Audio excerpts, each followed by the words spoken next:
Hello বন্ধুরা, welcome back to my channel. তোমরা সবাই কেমন আছো? আশা করি সবাই খুব ভালো আছে, আমিও খুব ভালো আছি। আর দেখো, আমি এখন সকালবেলা আর কি পড়িয়েও চলে এসেছি। তো সকালবেলা না এই কদিন একটু তাড়াতাড়ি পড়তে যেতে হচ্ছে, তো সেই কারণে তোমাদের সাথে আর কি সকালের কোনো কাজকর্ম শেয়ার করা হচ্ছে না। তো এই দেখো, আমি পড়িয়ে তো চলে এসেছি, আর সকালের রান্নাটা দেখে আজকে মাই করে রেখেছে। তো একটু পরে সকালের খাবারটা খেয়ে নেব। তো চলো তখনই দেখাবো তোমাদের যে কি রান্না করে। আজকে আর মা সেরকম কিছু রান্না করেনি, এই যে পটল আলু দিয়ে একটা তরকারি করেছে, তো মুড়ি খাবো। তো মা মা বললো যে অনেকদিন মুড়ি খাওয়া হয়নি, তো আজকে একটু মুড়ি খাই। ভাত তো এখন প্রতিদিনই খাওয়া হচ্ছে। আর তারপর দেখো, খাওয়া দাওয়া শেষ করে এই যে আমি এখন রান্নাঘরের দিকে যাচ্ছি আর কি, রান্নাটা করব আর কি দুপুরের। তো এই দেখো, মাছটা আমি আগেই বসিয়ে দিয়েছি ভাজতে, তো একটু উল্টে নিচ্ছে, একটু অনেকক্ষণ আগেই বসানো হয়েছে। দেখো লাল লাল হয়ে গেছে এক পিঠটা, তো আর এক পিঠটা ভাজার জন্য দিয়ে দিচ্ছি। তো আজকে মাছের ঝোল হবে, আর একটা কিছু একটা ভাজা হবে। তো মাছগুলো দেখো আমি সবকটা আর কি ঠিকঠাক করে উল্টে নিচ্ছি।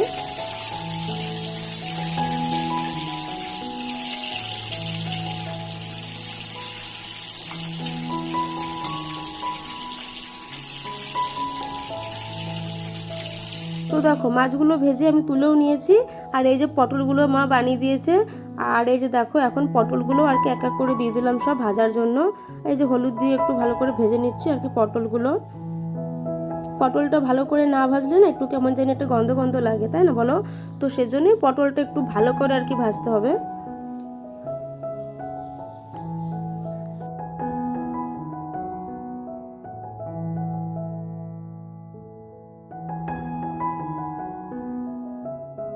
তো দেখো, তারপর পটল ভাজা হয়ে গেছে, সমস্ত ভাজাগুলো এক জায়গাতেই রেখে দিয়েছি। আর এবার তেলে একটু জিরে ফোড়ন দিয়ে দিলাম। তো তারপরে যে আলুগুলো দিয়ে দিলাম ভাজার জন্য।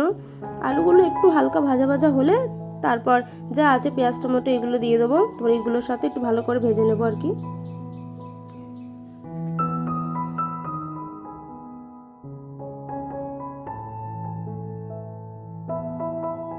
দেখো আলুটা কিন্তু ভাজা ভাজা হয়ে গেছে, তো তার জন্য আমি এবার টমেটো আর পেঁয়াজগুলো দিয়ে দিলাম, ওগুলোর সাথে একসাথে ভেজে নেবো আর কি ভালো করে।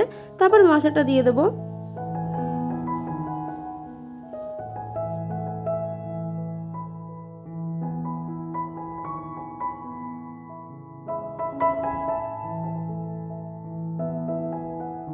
তো দেখো ভাজা হয়ে গেছে, আর মশলাটাও দিয়ে দিয়েছি।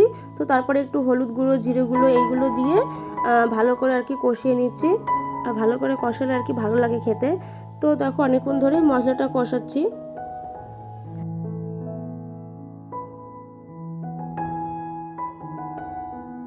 দেখো অনেকক্ষণ ধরে কিন্তু মশলাটা কষানো হয়েছে। তারপরে যে জল দিয়ে দিয়েছি, একটু আগে জলটা দিয়েছি। দেখো ফুটছিল পুরো। পটলগুলো না কষার সময় দিইনি, কারণ দিলে ভেঙে যেত, নরম তো। তো সেই জন্য মা বললো একবারে ঝোলেই দিয়ে দিস। তাই যে পটলগুলো আমি এখন ঝোলে দিয়ে দিলাম। এবার একটু ঢাকা দিয়ে দেবো। তো ঢাকা দেওয়ার পরে দেখো সেদ্ধ হয়ে গেছে। এবার আর কি মাছগুলো আমি ঢেলে দেবো।